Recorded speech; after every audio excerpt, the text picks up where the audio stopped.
You're listening to The Mountain Gardener with local expert Ken Lane. Mountain gardening can be challenging, but with Ken's tips, tricks, and garden advice, you'll reap huge rewards. Now welcome back to The Mountain Gardener. And welcome to The Mountain Gardener. This is your host, Ken Lane. We're talking about the landscapes of northern Arizona.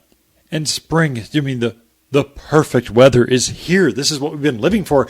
I finally started to break out the short pants instead of the long jeans and heavy extra layers. And it's just, once I start to put on my more outdoorsy spring, summer clothing, I never go back. I just won't do it. It can be blizzard condition. I'll still have the shorts on and the lighter shoes, and I might have extra layers on, but this is the key, the core, the start of the planting season. There are some things, though, I need to forewarn you of. This is especially important for you newer folks. This is your first season or two growing in the mountains of Arizona. Don't let the weather lull you into planting your summer plants yet. Now, bear with me. It's okay. We've got geraniums and petunias. We've got all the herbs. We've got the cool season vegetables. We've got all the perennials that you can plant now that are starting to come up. Some are even starting to bloom. These are things that love the spring season. It is nice out during the day, but the nights are still chilly. You walk outside and you'll need a jacket on, a vest, something, another layer on to be comfortable. Your summer plants are just like you. If you're comfortable out there at midnight, 10 o'clock, first thing in the morning, and you're warm and okay, so will your tomatoes. So will your basil. So will your zinnias. So will your other summer kind of plants. These plants love the heat of day. Brighter, warmer, the better. And at night, they never want to be chilled. If you need a jacket on to keep warm at 2 o'clock in the morning, so will your tomato plants. So I'm starting to see, I'm letting you know, my name's Ken. I'm your friend. We're just neighbors talking across the fence line, and here's some things I've seen happen in my own gardens. And already you're seeing at the big box stores, the chains, they've already got tomatoes and basil out. Let me advise you, don't plant those yet. Yeah, maybe one or two to put in a barrel where you can bring it indoors every night. Maybe if you've got a greenhouse, go ahead, you're fine. But our last average frost for the mountains of Arizona, this is most of us. Now, you folks in the really high elevations, Flagstaff, the White Mountains, the Williams, the 6,500 foot and above, Groom Creek, your last frost is typically the middle to the end of May. For those of us in the central highlands area, Payson to Prescott Valley, this Pauldens, where the average frost is about Mother's Day. For you folks down in the lower elevations, let's say Kingman's and you're down towards the Cottonwoods, Camp Verdes, Sedonas, maybe you're the end of April. But still, that's number of weeks for all of us. It's a number of weeks off. We can have more cold nights to come. Just because the day is warm does not mean the nights are warm. So my advice to you is don't plant warm, summer-loving plants yet. Wait. Wait until the end of this month. Wait until the 1st of May. I won't even get most of my garden planted till the end of May, June. I'll wait for the soil to warm up because those tomatoes, cucumbers, eggplants, your zinnias, your all neobergias, all of those summer lovers, they prefer not just the nights to be warm, but the soil to be warm. And that takes more than 1 week of nice weather to do. So I see the mistake going to be happen. It's going to happen again. You'll be at the grocery store, at the drugstore, at the box store, at the mart or whatever, and you'll see them all displayed because their buyer said, send 100 of those to every one of my stores in Arizona. And it's fine in Phoenix. It's fine in Tucson. It's fine in Yuma. It's not fine if you're listening up in the mountains of Arizona. You need to hold off. It's good. You can plant full on. You should have your peas in the ground. You should have lettuce, cucumber, spinach. All the spring lovers Plant them right now. They'll love this weather. They love bright days, warm days, and chilly nights. The flavor is better when you do that. Your geraniums, they'll flush out and grow like crazy. Pansies, violas. There's so many things you can have now. Just make sure that you're planting spring plants, because we're only in the spring season. It's not the full planting season. We're talking just the spring things go in right now, because we will see some more chilly nights. It may or may not freeze, but it will definitely probably frost, and it will definitely be cold. Your basil doesn't like to be below 45 degrees at night, and it wants the soil to be up in the 50, 60 degree temperature. It likes warm. It loves the heat. It loves the brightest, warmest, reflective heat off of your gardens. I'd say your tomatoes, eggplants, cucumbers, watermelons, they're all the same. So this is important. You folks have been gardening for a while. You understand. It's the new folks. This is your first season or two, and you're thinking this is how it will stay for the rest of the planting season. That is not true. It won't happen. 100 years of data. We've been tracking this, and the last frost date, not freeze, frost date, the last bit of cold that hits the mountains, at least in the central highlands area, especially Prescott, Chino Valley, Paulden, Prescott Valley, this area, is the first week in May. Some years, it's the last week in April. Some years, it's the middle. I've seen it snow on Mother's Day before. It's happened, and it can happen this year. So don't think this is going to happen. Just forewarning, I don't want to get on my soapbox.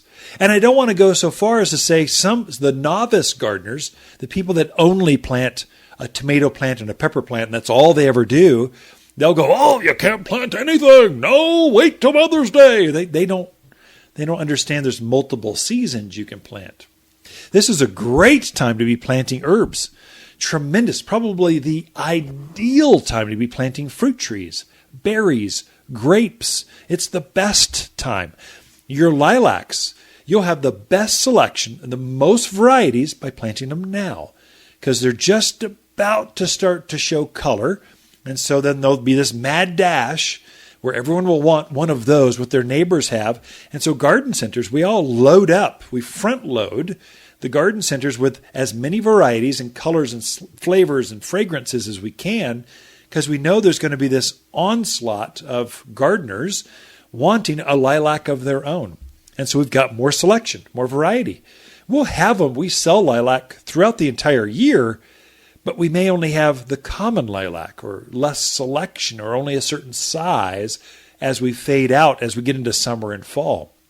Right now, spring, time to plant them. We've got the most varieties, including the French varieties. Those are the really striking, bright colors that show up. The purples and the bright reds. Very unusual colors. The French lilacs don't have as much fragrance, but they have the colors going for them. Every variety of common lilac there is, from the blue sky to the Mr. Lincoln to your commons and to the repeat blooming varieties. They call it the bloomerang. So it's a blooming, but it repeat blooms, much like a rose. It flushes new growth and it takes a break. Flushes again and takes a break. Flushes again. Mine bloomed 3 times last year, and we've got a new pink variety this year. Generally, we've just had that violet color. So now we've got kind of that bluey, purpley color, and we've got a pink. So you got more selection.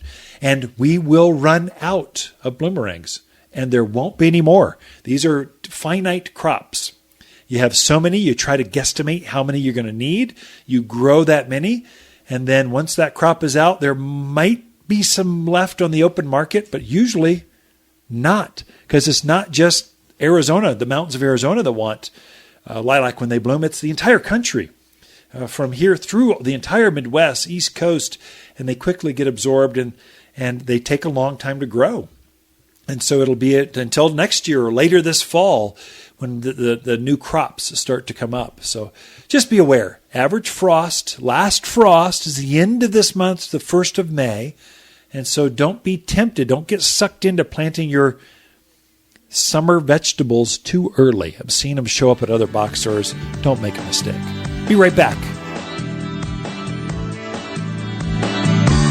You're listening to local garden expert Ken Lane, also known as the Mountain Gardener. Ken can be found throughout the week at Waters Garden Center in Prescott. Listen each week as he answers timely garden questions unique to mountain landscapes. Hi, Waters here with this week's Plant of the Week and our show-off forsythias. A new standout forsythia with very large, very bright solar yellow flowers that adorn the plant from head to toe. Relax! This showy spring shrub is beautiful and requires no pruning or cleanup. This show-off is just days away from bloom and limited, so don't wait until these forsythia are all gone at just $21. Waters Garden Center, 1815 Iron Springs Road in Prescott. Where people who love show-off forsythia love to shop. In a new place, it's difficult to know who to trust, how to get help at the house, and which nursery will simply do what they say they'll do. At Waters Garden Center, we're here to help, in the landscape at least. Our team of plant ambassadors know your neighborhood, the plants that add color, increase privacy, and add fragrance and beauty. And we can show you exactly how to plant locally, or we have teams to do all the work for you. We are Ken and Lisa Lane, and we guarantee our plants will live up to every promise here at Waters Garden Center. You're listening to The Mountain Gardener with local expert Ken Lane. Mountain gardening can be challenging, but with Ken's tips, tricks, and garden advice, you'll reap huge rewards. Now welcome back to The Mountain Gardener. And we are back with Lisa Waters Lane in the studio. She brings your garden questions every week.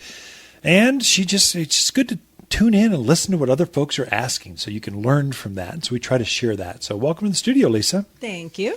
So Easter's all done. Family parties are done. Yes. Yeah, sorry I couldn't be with you. I know. I think it's the smallest Easter dinner we've ever had, family-wise. I feel bad, although I felt really good. I Oh, might be going to hell. I don't know, but I didn't go to church. Well, I did go to church with the kids. You did. So when I was in El Paso, Texas, with the kids, so I flew down. Here's what's going on in the Waters world. It's a garden center owners. Here's small business. We're having to divide and conquer like we do every spring. And so the growing division, we plant and deliver for folks. So big tree, big spruce, you just can't handle it. You can't handle it yourself. I mean, I don't even plant it myself. I have the team do it for me. Well, that doubled last year. It looks like it's going to double again this year. I had to go get a new truck. And I'm too cheap to buy a new one. So I found call that thrifty. A good steward of what God's given us kind of stuff. So we found a great used truck down in Corpus Christi. The perfect platform, the perfect lift gate, perfect length. It's diesel. It's got everything we need. So I flew down to Corpus Christi last Friday and then drove up to Austin. That's about 3 hours north of Austin's about 3 hours north of Corpus Christi. Flew in that morning, went to go see the kids in Austin, took them to dinner, our daughter, and then spent the night, ran across West Texas, which is a monotonous, boring trip. Oh my gosh. Forever you drive to get to the other end of Texas. Spent Saturday and Sunday Easter with the kids there. I've got a daughter and son and daughter-in-law and 2 grandkids. So I went to church. Monday came back and then brought the truck back. So, and it's a commercial truck. Just beat me up. Just 1 ton, vinyl seats, no luxuries whatsoever. Gotten spoiled in your little poopy car. I don't know. Yeah. So it was nice to be home. I'm sorry I missed you, but it was fun. We had my parents and my sister, and yeah, it's very quiet, very relaxing. I didn't have to do much. It's kind of nice. That's actually. A small ham and a small casserole and a few much. rolls. I mean, I'm used to cranking out our dinner table, which fits 30-some people. Yeah, that's right. At it, and so, but it was nice. Tuesday came in and unloaded a full semi, 2 of truck, just like got back and like full on spring everything. So it's nice. It's the energy is felt with the weather's back. Had a record Saturday for March last. It was cranking week. It was really cranking. So well done. Thank you. So what do we got? We got questions this week, or what's going on in the garden community? So Catherine would like to know. She's been in. She sees that we have aspen in clumps where there's 3 or 4 in a bucket, and then we have singles. Is one preferable over the other? Okay. And then how close together can you plant those? Well, those are good questions. So you'll see them at the garden center. Now, how to explain this, how to tackle that question. It's a complicated question. Aspens naturally grow in clusters. That's how they like. You go up to Williams, Flag area, Mount St. Francis. They're growing wild, and they're growing in clusters. That's how they naturally want to grow. If you plant a single, it will want to sucker or come up in other parts of the garden or landscape naturally. It's just the way they are programmed. And so aspens are some of the oldest living organisms. So you'll find that an aspen is related DNA-wise to another grove, to across the grove that's maybe 10 acres away. Mm-hmm. They're all related. So they're all joined together. They're social, they're family-oriented, they like to be together. If you have a single, there's naturally going to be some maintenance. It'll want to come up other places. Just don't let it do that. Take a shovel and pop that root, and it will stop that growth.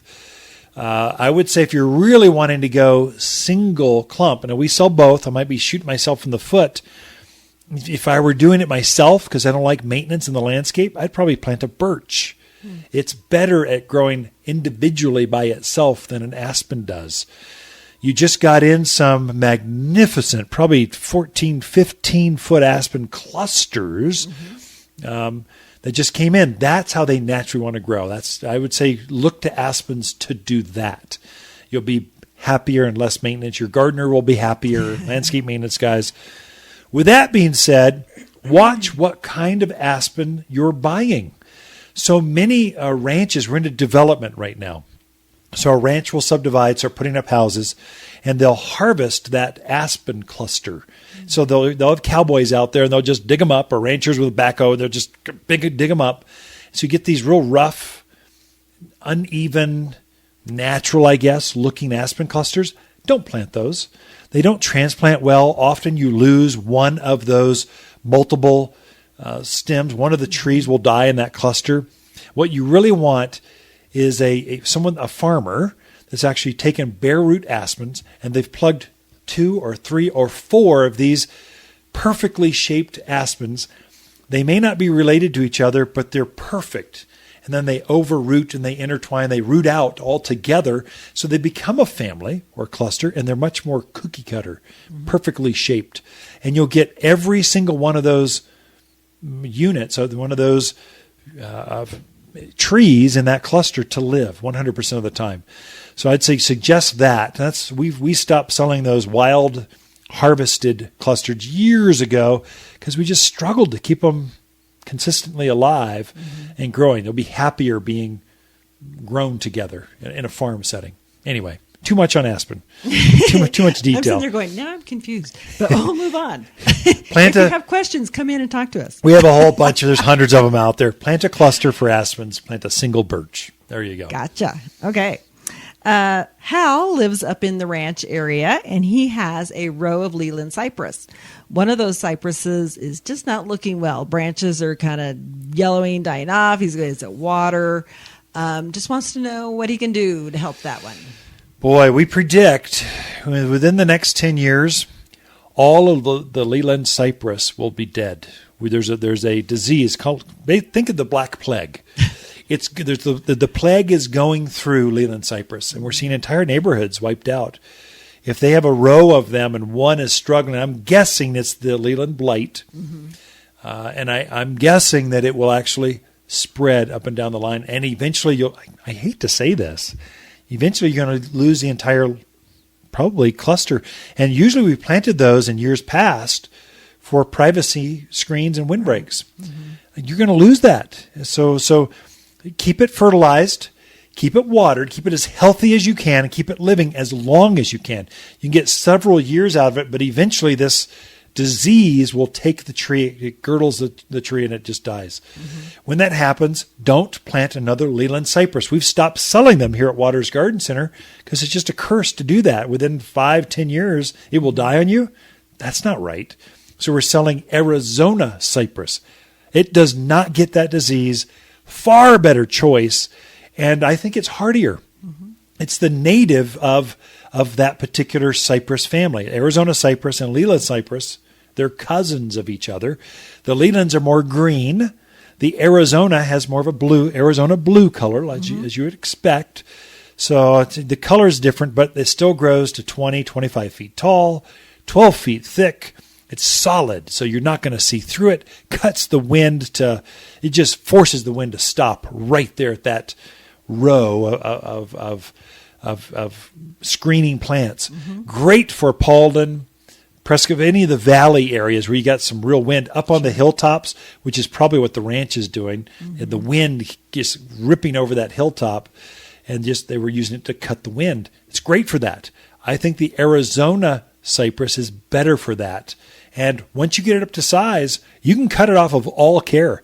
No irrigation. Just let it go on its own. I'd force it to grow until then. Just get it up to size till you.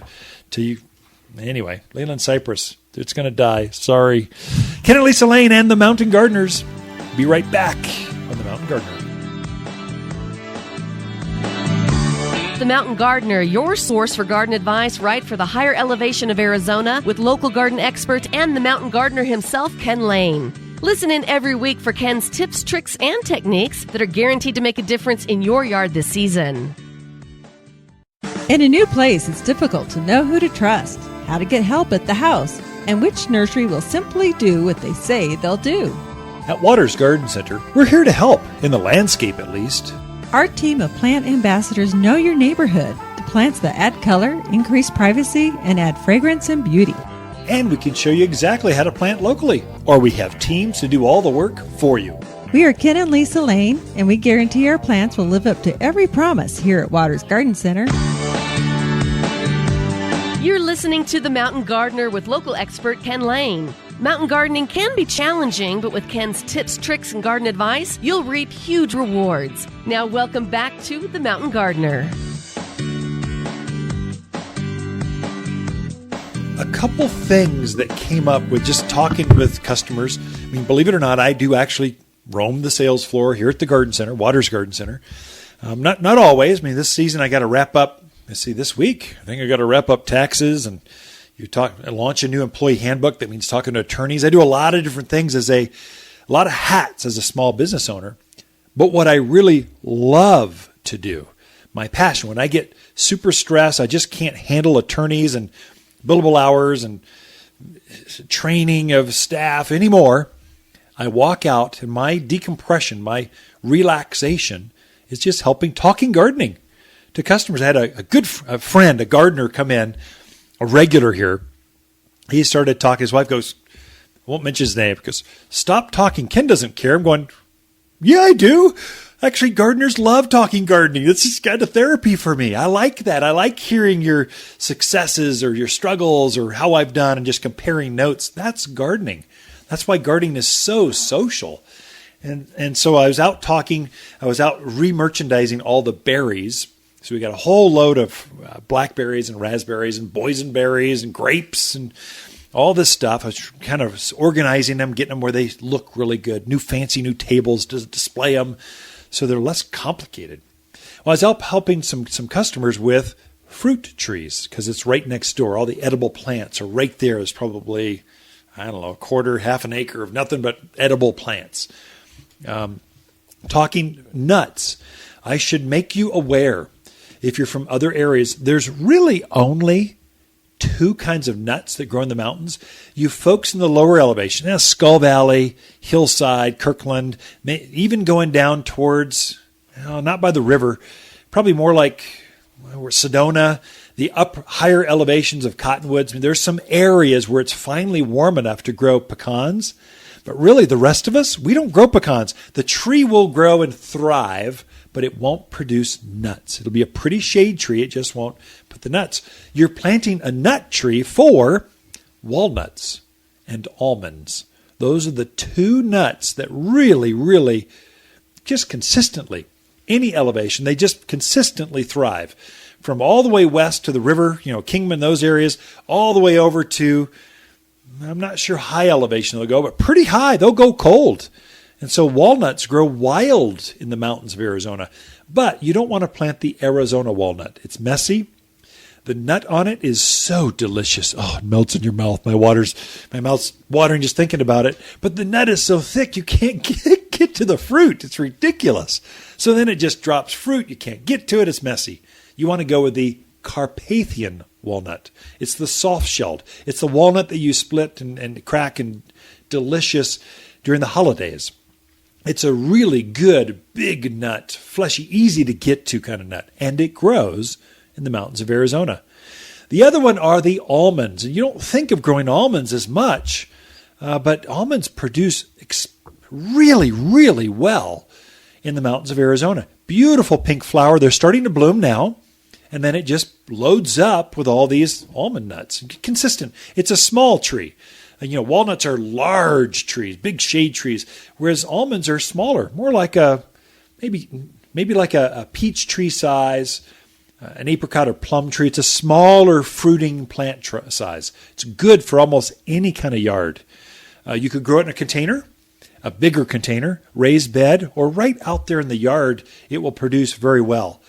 Great fall color. It's got a lot going on for it, and it produces nuts. Those are the only two really good nut trees from the mountains of Arizona. The rest of them, I keep helping folks wanting nuts or fruiting plants, maybe just helping more customers with fruiting, fruit trees, that nuts are on their radar. You can also grow exceptionally good blackberries and raspberries. Oh, a note on that. Some of you are coming in with your first-time home buyers, maybe a little bit smaller yard. You've downsized, and you don't have the space you had before. If you're doing that, I have had great success with your dwarfed size brambles. They make a shrub raspberry. I have it in a great big pot. It's beautiful. Produces a lot of fruit. It's called raspberry shortcake. Whereas most of your raspberries are big, brambling, climbing things. They take over. Small children, dogs have been lost in raspberry and blackberry plants. They're just too big for many parts of the yard. The raspberry shortcakes is not, and it produces the same fruit. It's more of a shrub. It could be right there by your patio in a container, raised bed, and not take over. The other new variety of blackberry, it's called, let me think here, baby cakes. Baby cakes blackberry. It's new this year. Again, it's a dwarf, shrubby, more shrubby-like blackberry, yet it produces that great big melt-in-your-mouth blackberry bush. You folks from the Northwest, you realize blackberries they're almost a weed. This one is much easier to confine, to control, and it won't take over the yard. So those are two kind of edible advice things I can give to you that'll make a difference even in the smallest yards or the biggest of yards. They're just easier to maintain. Be right back. The Mountain Gardener, your source for garden advice right for the higher elevation of Arizona, with local garden expert and the Mountain Gardener himself, Ken Lane. Listen in every week for Ken's tips, tricks, and techniques that are guaranteed to make a difference in your yard this season. Growing up in Prescott, we knew spring was here when my grandmother's lilacs bloomed. I'm Lisa Waters Lane, and my grandma would be thrilled with the new Bloomerang Pink Perfume Lilacs at Waters Garden Center. New pink blooms fill the landscape with fragrance of Grandma over and over again in the garden. Mine bloomed 3 times last year, making spring last well into fall, all for under $25. Lilacs like Grandma used to grow, and better. Waters Garden Center, 1815 Iron Springs Road in Prescott. And we are back with Lisa Waters Lane in the studio, and she comes and just shares her thoughts, her garden experience, her tips, her design flair, and she does have a flair with the audience. And so the whole segment is just about her and her gardens and how I get to prep all the soil and drip systems for her before she plants it. That's true. Yeah. I'll admit that is true. First time I've ever heard that. It's exciting news. It's a breakthrough. It's all that therapy we've been going to. Yeah. No, just kidding. Actually, I was working out in the yard on Sunday. You were out of town. And I wanted to spruce up some of the pots in the yard while you were gone because I had time. And I was like, I wish Ken was here. I was trying to get this one of our old pots. I wanted to refresh it. So I was pulling out a grass we had in there. Oh, yeah. Oh, my goodness. Yeah, I probably worked 20 minutes, 30 minutes, just Yeah. trying to get that out of there. It's crazy. They sure look good, though. Boy, Yeah. fresh, new spring flowers. All the old, dry, crusty things are gone. They Fresh, are. new, vibrant, I'm happy you're home flowers out. And shrubs. You've got Yeah. all kinds of mixture of all kinds of stuff. Yeah, I New like to new mix it. pots out there, new cacti and succulents, and looks fabulous. Well, thank you, darling. So, what do you have for us? What are you sharing with the audience this week? So, local gardeners need to know. It's time to start planting your herbs. Okay, Time to get good. those in. It's a Yeah. wonderful time to start planting, especially some of those hardier herbs that are perennial. They're going to come back year after year after year. In fact, we've even put in a thyme lawn. So we've used the herb, the creeping thyme, as a lawn. We got rid of our lawn, I don't know, how many years ago now? When the kids finally went off to college, the last Yeah. kid went to college, we said, I'm not mowing anymore. I still have an electric lawnmower because you still got to mow a thyme lawn just to keep it manicured. Sure. Maybe twice a year, if that. But you're not mowing every week and far less water. Oh, yes, substantially. So, yeah, we put a creeping thyme lawn in, and it's beautiful and easy care. Now, we're not necessarily out there picking it to use in our cooking. We would use more of a culinary thyme. So, at French thyme, English thyme, lemon thyme, there's a bunch of different thymes. So, depending upon how you want to use it in your yard, is going to depend on the type that you buy. Yeah, lawns. I think we should plant more lawns. Here, this is sacrilege to our, no water use. Shut the doors. We don't want any more growth kind of folks. But thyme lawns are so efficient on the watering. They use a fraction, a tenth of the water that a grass lawn does. Yet it's green. It's almost a darker green. It's almost like a blue green, and then it blooms. Yeah. Your lawn that blooms, it's magnificent. And when the dogs roll and frolic in it, they smell like herbs, not like whatever dogs smell like when they get wet. And the thing, it is tough because our dogs are on it quite a bit. They are, yeah. And it just holds up really nicely. Yeah. A little harder to keep the poopsie, you kinda, out, yeah. but you get a feel for it, and we don't harvest that one to eat. In the backyard, we have the culinary herbs in a container that's Right. more that I used to grill with, that kind of stuff. But yeah, great herbs. Yeah. And the other thing about herbs is so wonderful is they can grow in the ground. They can grow just as well in containers. Yeah. So very nice to mix. You can grow 2 or 3 different kinds in a container. Maybe you want that by your front door. If you use a lot of rosemary, a lot of thyme, you could easily mix those two together in a pot. They'd be very happy. Tastes so much better. Fresh herbs, so much better. Yes, you can get what appears to be fresh in the grocery stores or Sprouts or whatever, but it was picked last week or the week before, and it appears to be fresh. It still doesn't taste like I picked it like moments ago and now I'm using it on the grill or in the recipes. It's just better fresh. I would also say that as a landscape plant, so many times we got this raised bed and we need to soften up those edges, timbers and block. Right. To have a creeping thyme that flows over, creeping rosemary that Rosemary. flows over, it just looks so good. And so easy and mostly evergreen. A lot of these herbs they hold their foliage year round.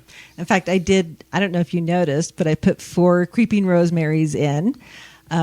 We have some raised beds, and I put it on the lower one to kind of soften the wall there. So they haven't quite creeped down, but they will, and they'll be gorgeous. I don't think you've noticed yet. I kind of snuck those in on you. You're wanting me to pull that bear grass out because you're tired of that. You want the creeping rosemary to take over. I do. I'm game. I'm bored with them anyway. Let's do Okay. it. Ooh, Well- you heard him, folks.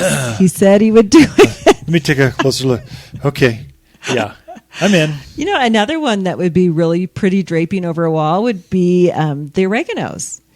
So the oreganos are real low growing and they kind of spread out. There's a golden oregano that's absolutely gorgeous. It's kind of almost a chartreuse green color. Makes a beautiful ground cover. And tough and very water wise. I mean, it's easy to overwater them. Yeah. We have one of our rentals that we have. We have some real estate around, like a lot of folks. And I wanted something tough but pretty that the renters can't kill, basically. And so we put that chartreuse, the golden oregano, and we treat it like any shrub in the yard. We treat this not like a flower, but like a shrub. And it's gold. It's right there as the renters brush up against, or any visitor brushes up against it, smells of oregano, they could use it as a culinary herb. But then we have javelina that go through that particular landscape. They don't bother it. They just totally leave it alone, whereas they were ripping up other stuff.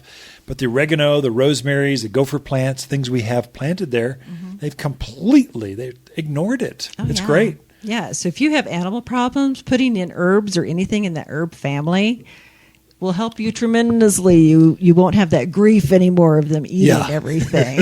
They might root it up just to see what's underneath the roots. Yeah. But they won't eat the plant itself. Right. Like, why? I don't know. We like it, but I think it's the smell. I think it's just too strong for them. Yeah. I've guessing. used in the front planters some society garlic, which is kind of an herb. It's not really culinary, but it is an herb. It's pretty. Right.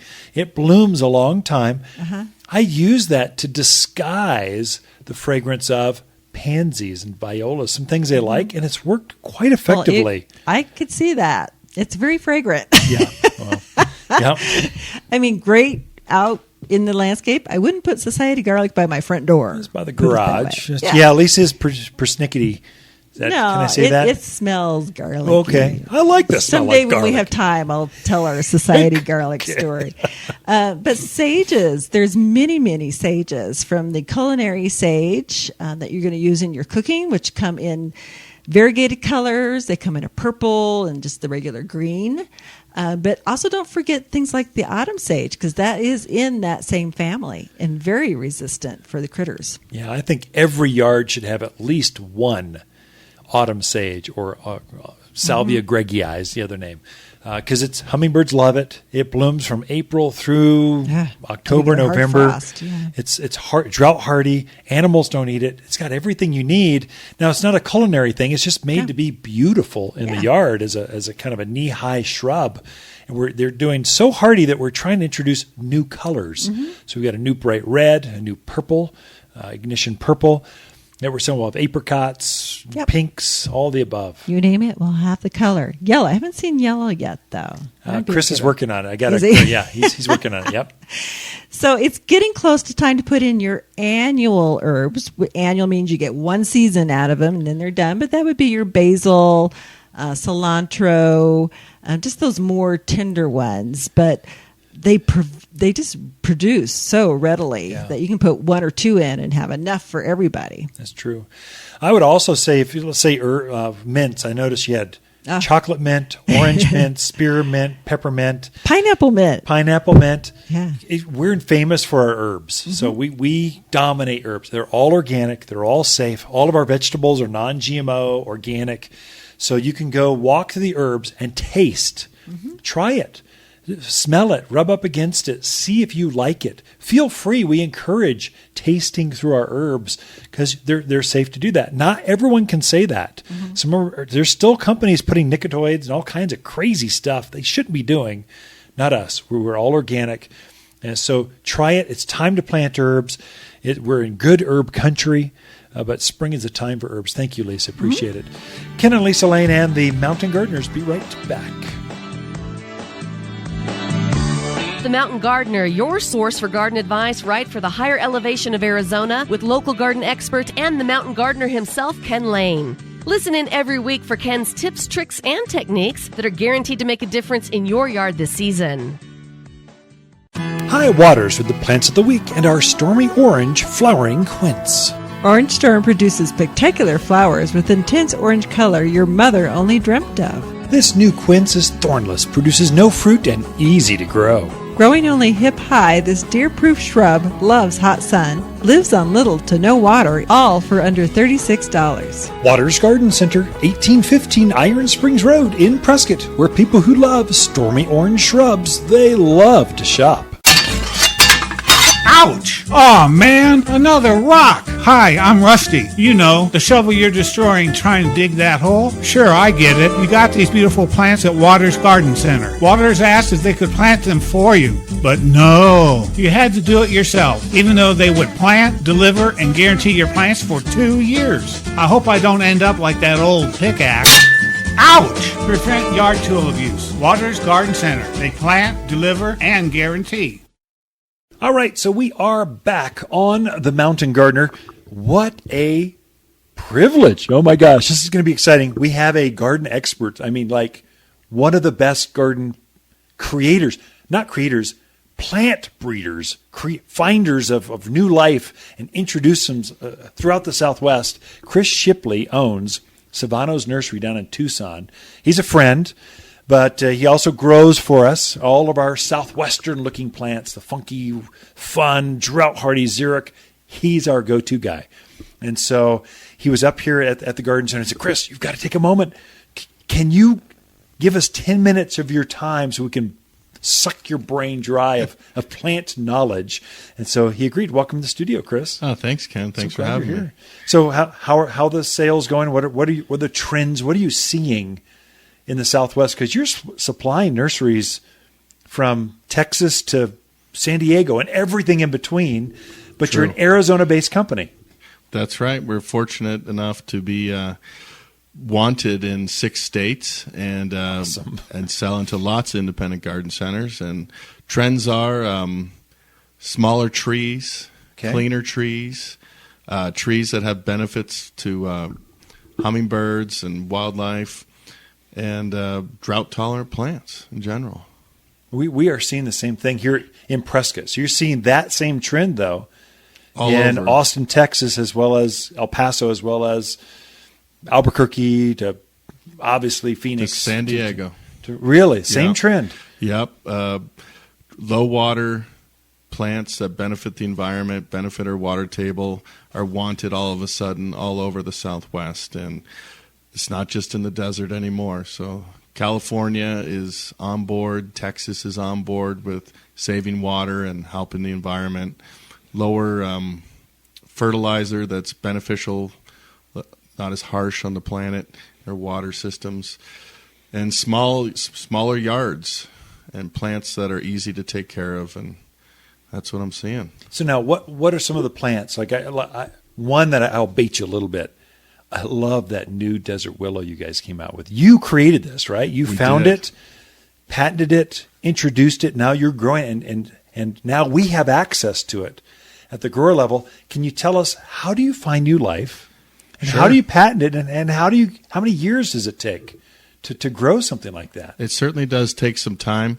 We're very interested in finding new cultivars, new plants, new trees. All the time we're looking. And one day my brother, Nick, who is our grower, was walking through our 10,000 desert willows, and he saw one that was different. And it caught his eye, and he brought it out from that area of the nursery and made us all look at it.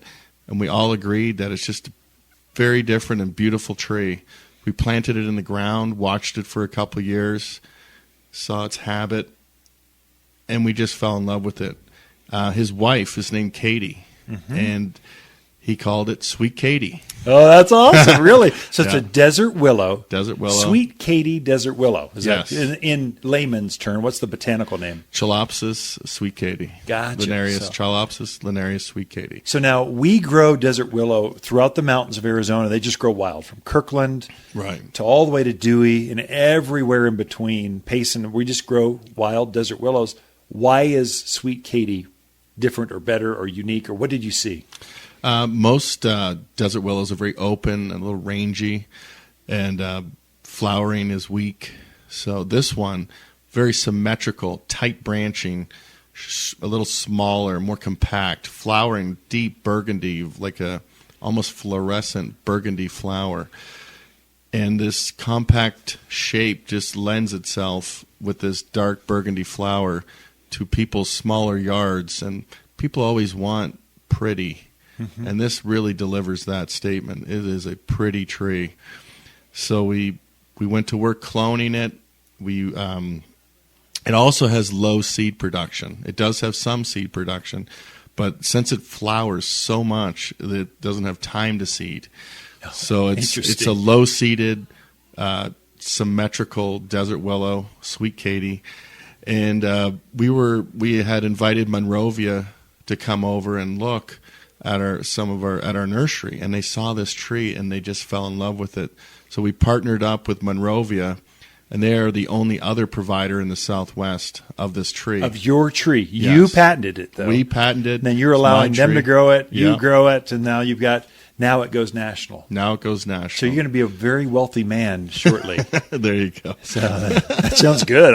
It does sound good. How many millions I'm you have on to board. sell to? Yeah. So desert willow is you'll root it out.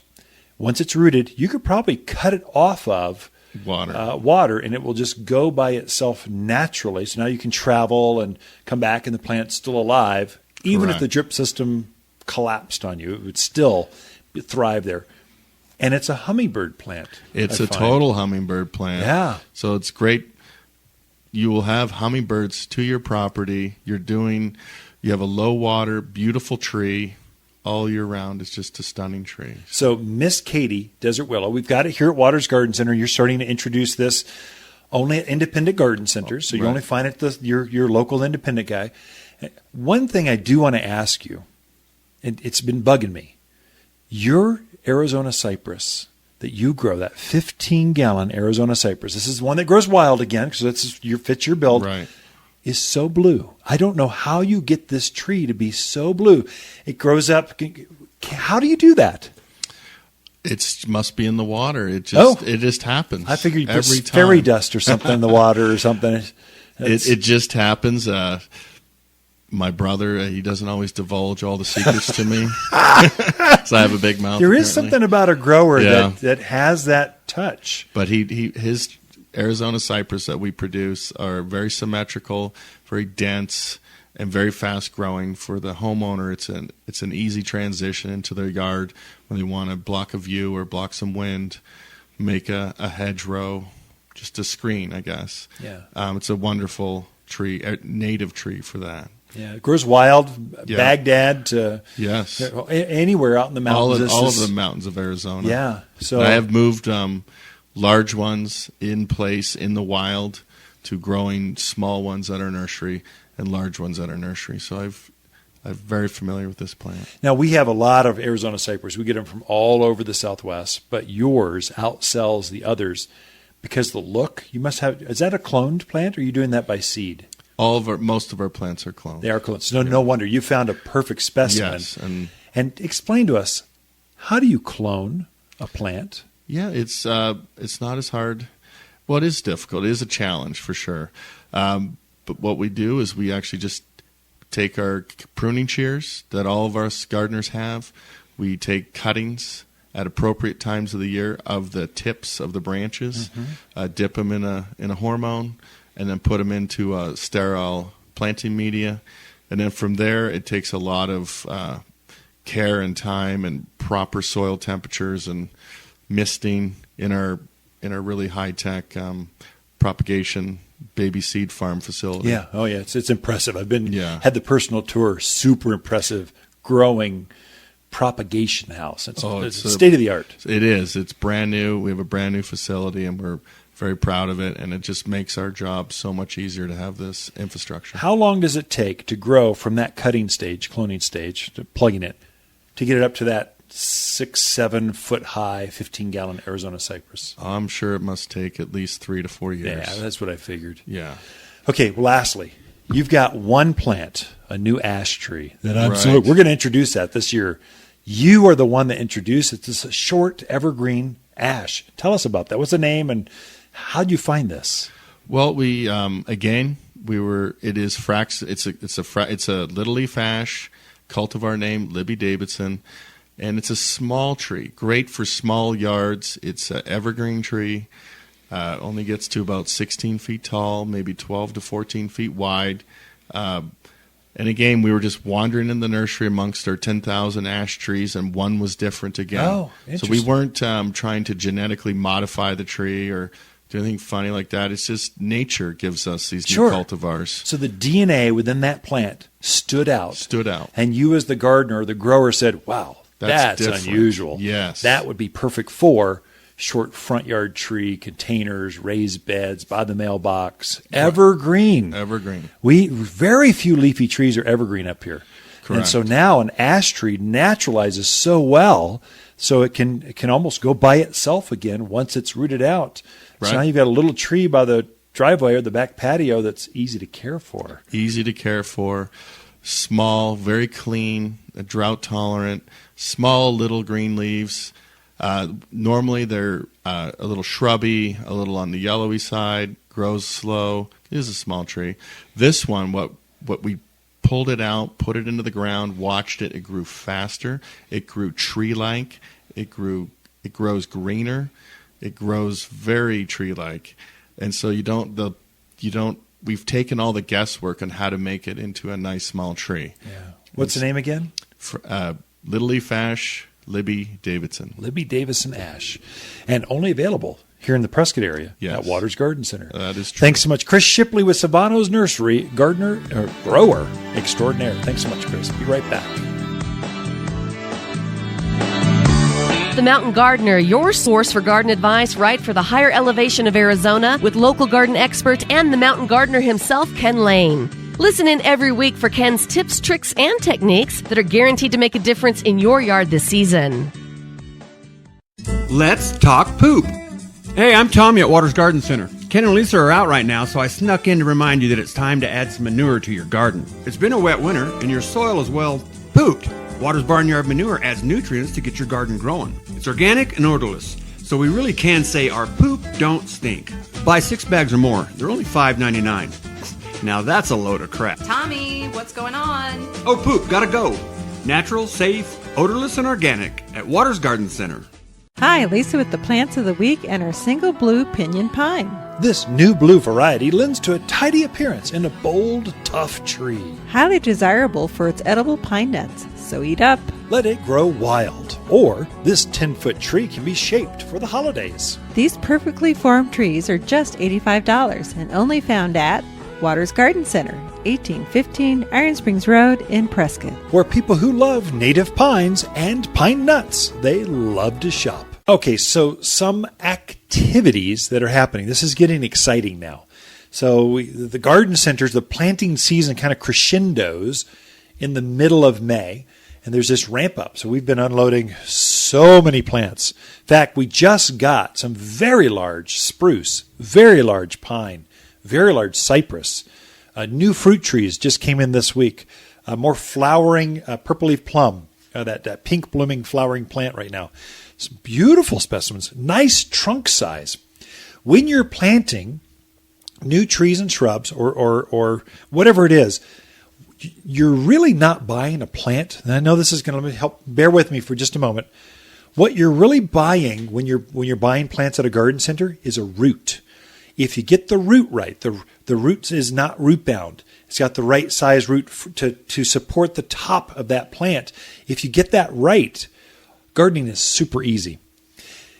Especially in a dry climate. If you've got a little tiny 6-pack, like I really don't plant 6-packs of things in my yard because the root ball is so small for this large plant.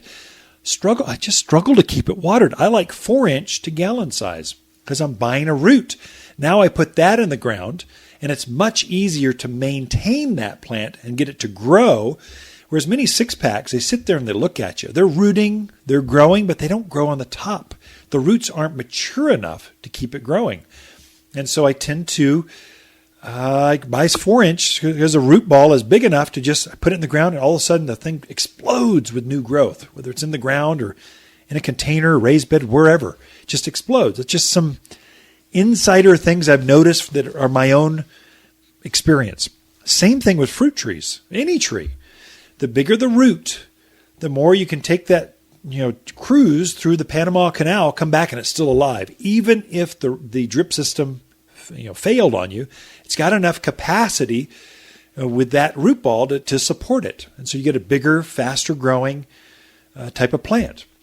That goes for grapes, for whatever it is. The bigger the root, the more fudge factor, error factor you can make, and the faster it starts to root out and grow in your own yard. We go over this a lot in our garden classes. So this week it's on irrigation, so it's standing room only. This weekend it's crazy how many people show up for drip irrigation. Next week it's a really good one for new folks. It's gardening for newcomers, basically planting a device that works. And we go over a lot of this type of practical, common sense kind of gardening for the mountains of Arizona, how to deal with water, fertilization, plant size, what plants work. A lot of info goes out to those students that attend. That's April 14th at 9:30. And then April 21st, natives and low maintenance kind of plants. That'll be the 21st at 9:30. And then the last one of the season will be growing your own groceries. That's tomatoes. We'll go over all the edibles, how to get the most produce out of your gardens. So it's very informative. Come early because I tell you, some of these classes get packed. The tomato one, that's grow your own groceries, hundreds of people will be there, standing room only. I mean, show up early so you can get a parking space and then bring your own chair. It's that kind of energy that's behind it and extremely informative. Ken and Lisa Lane, we are here throughout the week at Waters Garden Center. Love to talk with you. Anyone that just has an interest in gardening or you just need to up your game, we're here for you at Waters Garden Center. The Mountain Gardener, your source for garden advice right for the higher elevation of Arizona with local garden expert and the Mountain Gardener himself, Ken Lane. Listen in every week for Ken's tips, tricks, and techniques that are guaranteed to make a difference in your yard this season. Ouch! Aw, man, another rock! Hi, I'm Rusty. You know, the shovel you're destroying trying to dig that hole? Sure, I get it. We got these beautiful plants at Waters Garden Center. Waters asked if they could plant them for you. But no, you had to do it yourself, even though they would plant, deliver, and guarantee your plants for 2 years. I hope I don't end up like that old pickaxe. Ouch! Prevent yard tool abuse. Waters Garden Center. They plant, deliver, and guarantee. Autumn flowers are nice, but some are absolutely snaptastic. Waters Orange Flame Snapdragon has been grown exclusively for the Prescott area. And looks like the plant has orange flames licking the foliage. Snaptastic. Snapdragons are a natural in mountain gardens with autumn blooms that snap back into bloom again in spring. Just $7. You'll only find them at Waters Garden Center in Prescott, where garden flowers are snaptastically fun to play with. You've been listening to local garden expert Ken Lane, the owner of Waters Garden Center in Prescott. Join him each week as he answers timely garden questions unique to the area. He can be found throughout the week at Waters Garden Center, located in Prescott at 1815 Iron Springs Road. Thanks for tuning in to The Mountain Gardener.